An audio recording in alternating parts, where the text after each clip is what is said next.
All right. Here we go. So, first idea I have in mind, I want to pretty much touch base, especially since you introduced the whole concept that they fucked up Alucard. I want you to actually go a little bit deeper on the details. What are your concerns or complaints about that particular experience? Let's go ahead and see how that worked out. Can you give me a little bit more details? Yes, sir. Well, first of all, uh, first and foremost, the game has no soul. When I say it has no soul, I mean that it is a pay to win game, or is it a, hey, what do you call those games where it's free to play, but then you gotta, like, your character grows stronger, and you pay like micro. It has microtransactions. First mega epic fail. Castlevania has never been a microtransaction game. And if you want to get more deeper into shit, um, there's just not Alucard. There's a lot of other characters that I have never seen before, and if you wanna have a third talking point, the animation looks like shit. It's not sprite. It looks like a freaking mobile game, like all through and through. Well, lately, Konami has been doing a little bit of microtransactions. I will be fair. The Contra Returns beta that's now live that I've been playing is actually a very, very forgiving game, even for those who do not have the ability to breach what you would call the pay to win wall or the paywall. It's actually very fair. It gives you a lot of room in order to make things work. You could pay, but it's mostly aesthetics or exaggerated weapons that are way too much that it makes the game at that point overkill. No need to go that far. You still want some challenge in the shooter. Now, on that side, on the Castlevania game, especially one that's based around Alucard, you expect it to have RPG elements. And if they're behind a paywall, as you said, I agree, that will be a major fail. Now, the fact that it distasted even you tells me that there's more that you're not telling me about this turd wrapped in a gift wrap. I like that. So, I'll be honest, I haven't tried that Castlevania. I only saw like a little trailer. But yeah, you bring up a very strong point. The RPG elements. Like, imagine this. Let's say uh, level caps at 99 or 100. Let's say you're at 24 and you kill a bunch of enemies, and then you start getting, experience, and then the experience counter stops for some reason, and you're like, what in the F? What's going on? And then you open up the menu, and then you're looking at, okay, why is the number not advancing? Why is it that I can't get another point up? And then you realize that it's because you don't have the credentials necessary, or you haven't paid Konami your sweet little money to go beyond level 25. That would be a disaster. I don't know if that's the case, but you just make me think about that, man. And I really hope it's not like that, because hey, believe me, it happens out there. Take for instance, I'm thinking about Fortnite is what I have off of the top of my head. That is a free to play game. If you want skins on your character, I understand there's Kratos, there's even Ryu, man, Lara Croft, like, you gotta pay for them. That's how Epic Games, is it Epic Games? I think that's how Epic Games they make their money. So anywho, with the Contra thing, I'm sorry I'm making this long, but the Contra thing that I wanted to play. You tell me, man, how are the graphics? Does it feel you? You're an '80s kid as well. How do you feel the play control, the graphics compared to, for example, say I'll go soft, Contra 3, the Alien Wars.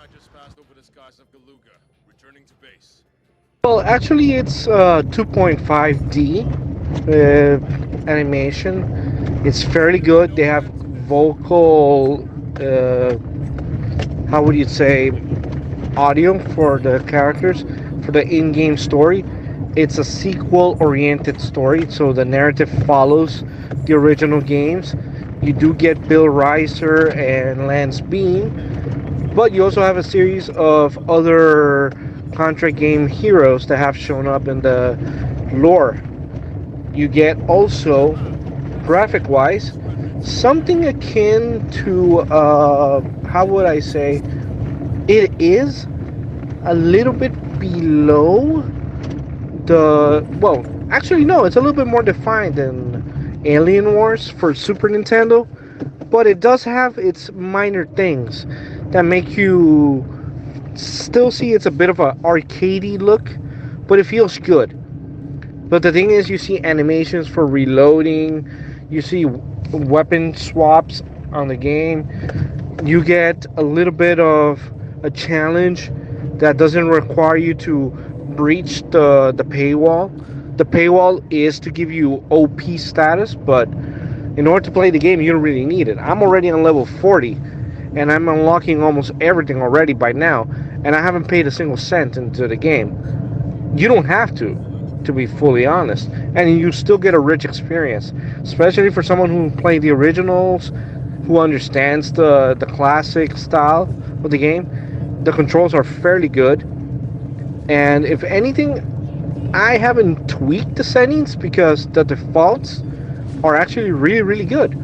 Even though I've been reading on the game settings that you can fiddle around if you want auto aim or if you don't want auto aim and all that stuff. But I gotta tell you, the auto aim is actually very intelligent and it helps you in really tight spots depending on which level you're playing if you're advancing. So it's a really, really good game in that sense. Wish Konami would produce something like that for Castlevania in a more intelligent way. Hopefully, that's what they actually have in mind for the game that you're describing. But as you said, you only saw the trailer, you haven't actually played it. I am impressed by your comment. Yes, I haven't played it, so I'm gonna take your word for it. And funny, I'm listening to Alien 3. I mean, Contra 3, the Alien Wars soundtrack. I don't know if you can hear in the background.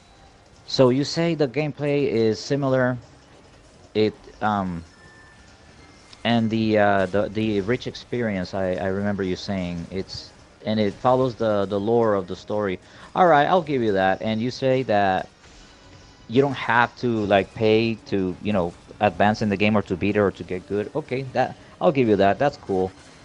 But two things. Let's discuss about the difficulty. Let's stay with Contra. How difficult is it versus a console game? And do you feel the game is a cell phone, a mobile game, or does Konami does do they have to respect if it was born in console, it should stay on console. Those two things. Well, the primary thing is this: the game has mobile version controls. You can tell it's actually very forgiving as to whether you hold down the firing button or if you tap it. It responds fairly quick to either type of of actually pressing those. As far as the sensation of feeling it as a mobile game versus a console or a portable console, I'll give you this. They kept the essence of a shooter game like this, like the Contra franchise, and transferred it in a very intelligent way. Difficulty wise, it's very forgiving. I will give you that. But you do need to invest grinding time in order to reach there. Some users won't actually do it. Some people are very casual, so they won't grind as I have and get a little bit overpowered. But the thing is this, the game has a lot of replay value because you start on easy mode by default, but once you start moving about, you get elite mode and you start playing the levels in elite mode and they're a lot tougher. You have a weapon system that's very ingrained into the system. You can start changing around, testing which ones you want.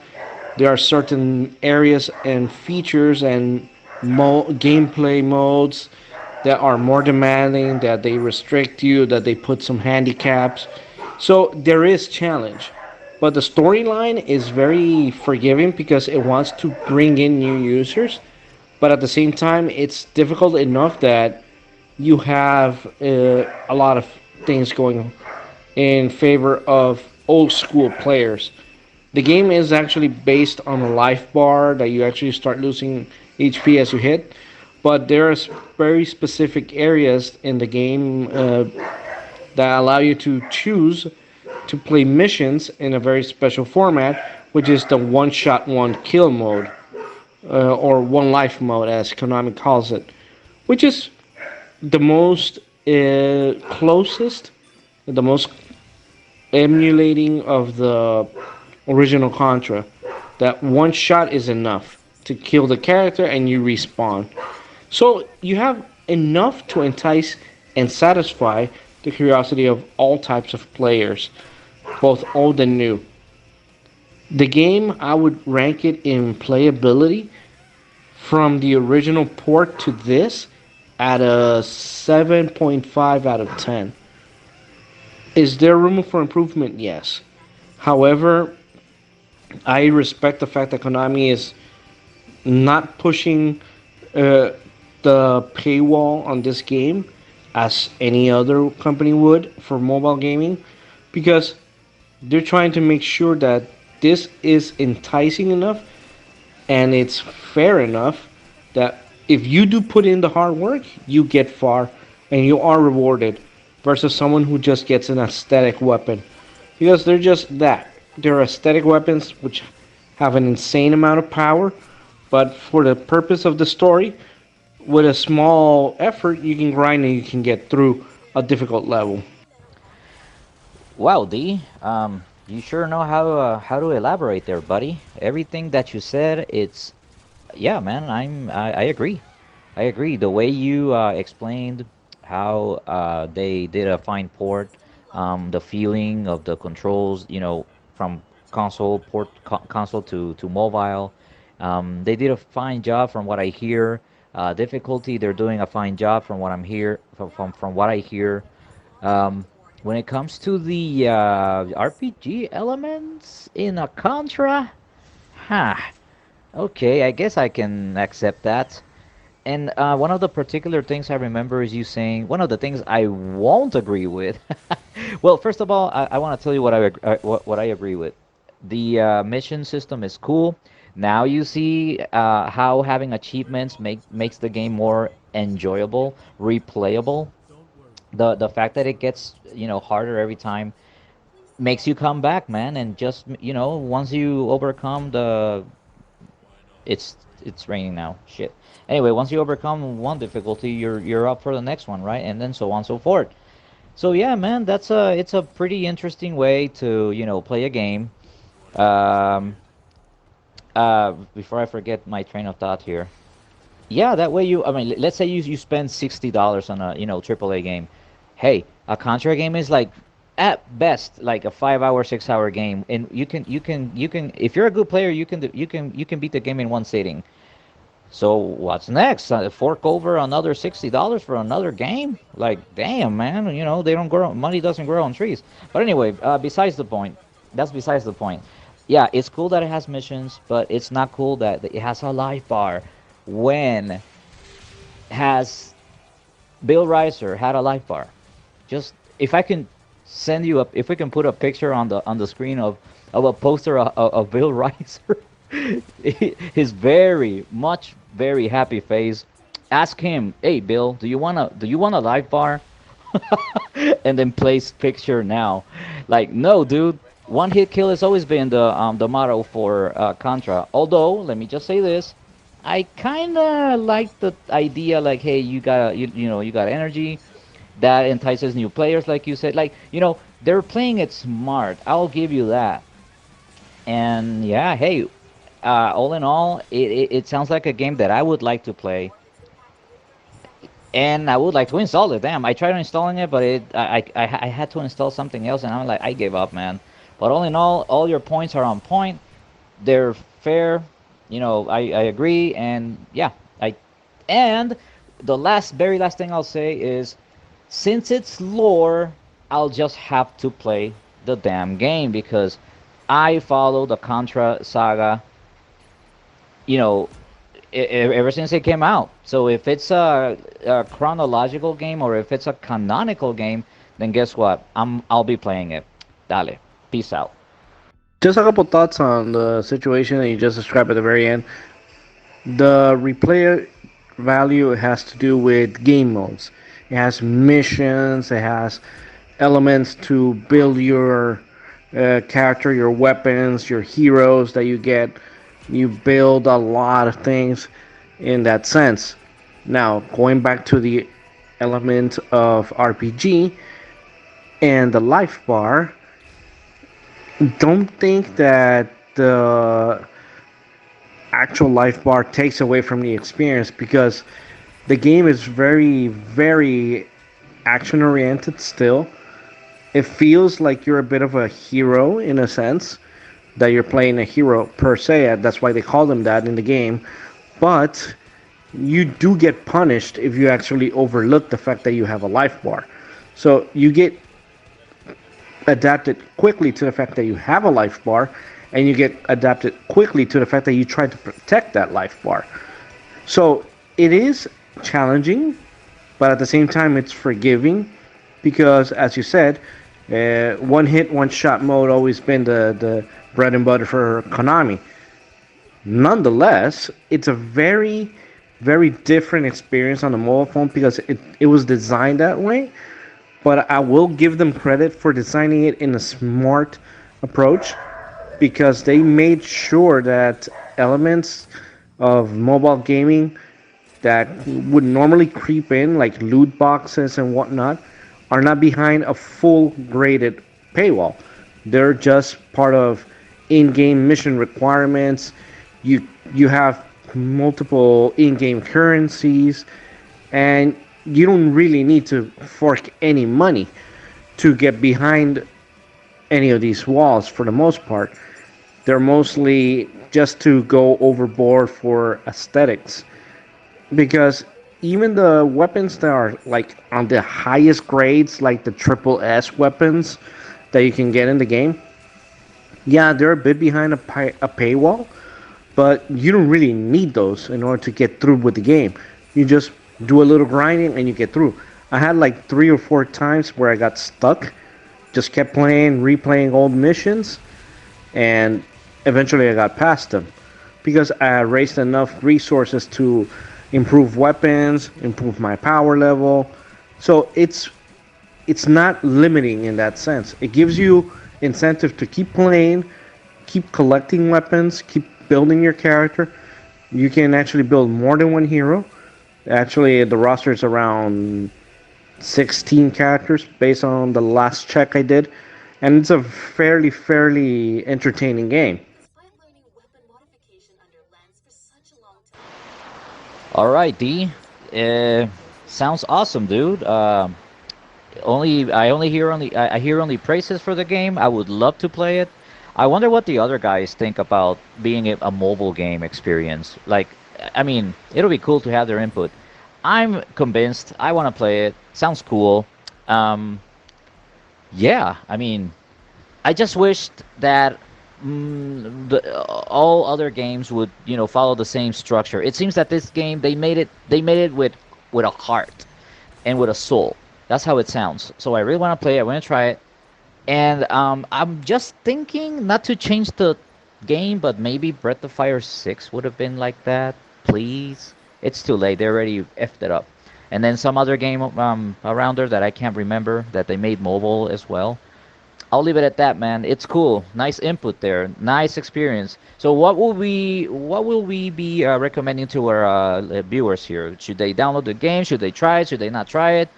Newcomers, old school. What do you think, man?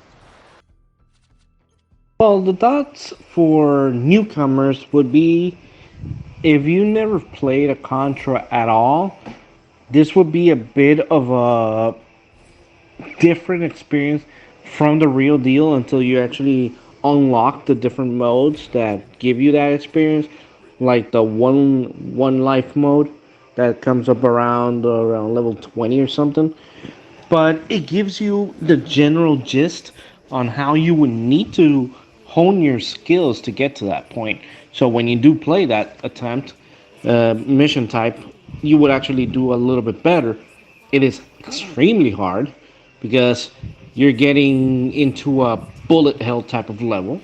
So you have to really practice a lot to get far, and it's a really rewarding experience for those who played the originals. We know what it's like to dodge those little bullets, find those blind spots, find those tight platform jumps, and whatnot. So it is rewarding. On the other side, how about going into mobile gaming with this particular game? It's such an experience that it doesn't feel like you're mobile gaming per se. It's almost like if you had a PSP or a DS in the sense of the portability. But it doesn't have that traditional mobile game experience up front. You do have elements of it because the the way the game is designed on a phone, you have to use that type of hardware. But it's very forgiving, it's very good on a curve. Now, going into the details of whether or not you want to play a game like this, I would suggest to try it out.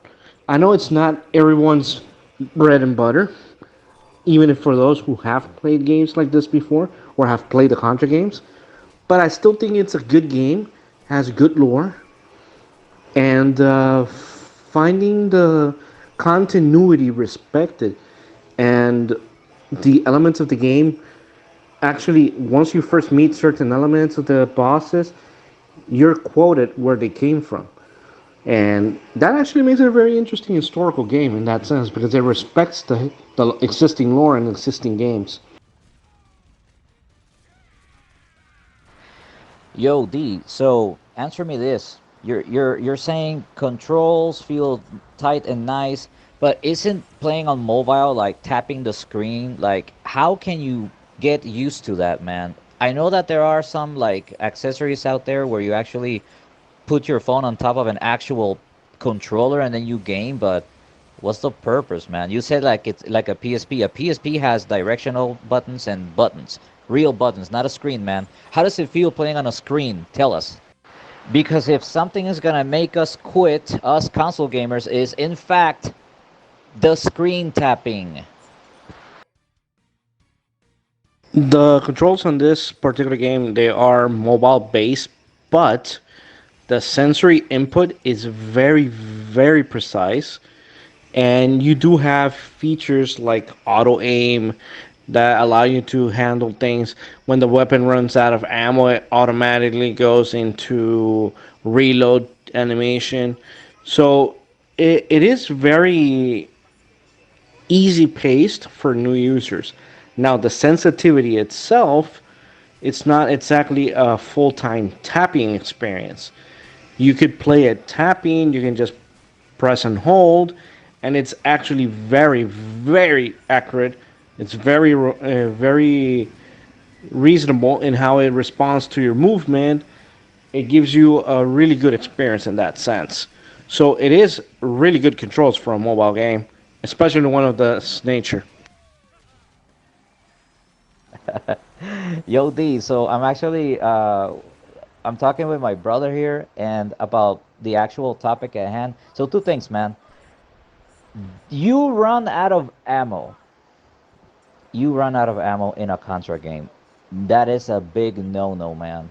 I don't care if it's part of a mission or not, but and then we're saying like it's just like if in G Darius or from that game shoot 'em up game from Taito, it's like you're fighting a boss and all of a sudden you run out of bullets, and then the boss will say, "Haha, you're mine," and Bison Cool from Street Fighter 2 movie. So no, dude, no. Why, Konami? Why? You're starting to to trip there. You're tripping, Konami. You're tripping. And there was another thing about okay, the controls. I'm sorry, I'm gonna have to disagree there until I actually have a feel of the game, how the controls feel, quote unquote feel, because I'll only be tapping the screen of the tablet or the phone. We were talking about how you think you pressed the button, quote unquote, in the screen, but your character didn't jump or didn't shoot, and then that throws you off all the way, big time, man. Versus having an NES controller, you know you're pushing a button because you can use your finger to feel, and then the D-pad as well. So nah, I'm gonna have to try it out, man. Be mistaken by the statement when I said that you run out of ammo, like you have to collect the ammo. No, the game triggers a realistic approach to the weapons, like you eventually would run out of ammo in real life. So the game just shows you briefly, charging for a few seconds, like you're reloading, and then it continues. You'll have, in the sense, infinite clips to reload with once you run out. But it is designed in such a way as to give you realism for the game. Now, as far as the buttons go, you have a jump button, and as I mentioned before, those taps that you're afraid of are actually extremely sensitive, and they pick up really easily. I've hardly ever died by mistapping on this game when I need to jump. If anything, it's been me not measuring the distance properly. And I can tell you, the game is actually really good with platforming in that sense. So, I encourage you to try it out, see how you feel with the game. The tutorial is actually very instructive, and it gives you a lot of the look and feel from the get-go, so you will not miss out even if you decide to not continue further, but you'll have the general gist of it and you'll see what it's like. But I think you'll actually find the realistic element of running out of ammo at specific intervals. Once the ammo counter goes down, it just starts recharging, and immediately within 2 to 3 seconds you're back up. And as you improve the weapons, you reduce those timers, you reduce the time your character is inactive. You can throw grenades as well. You can start exercising your timing better. It makes you a little bit more organized on how you use your items.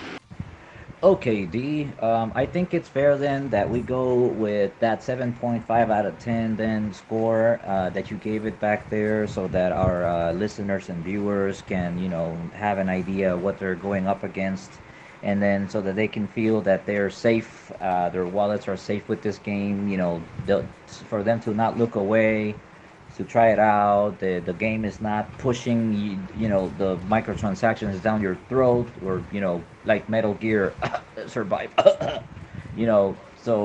Hey, I'm sorry I misunderstood the term.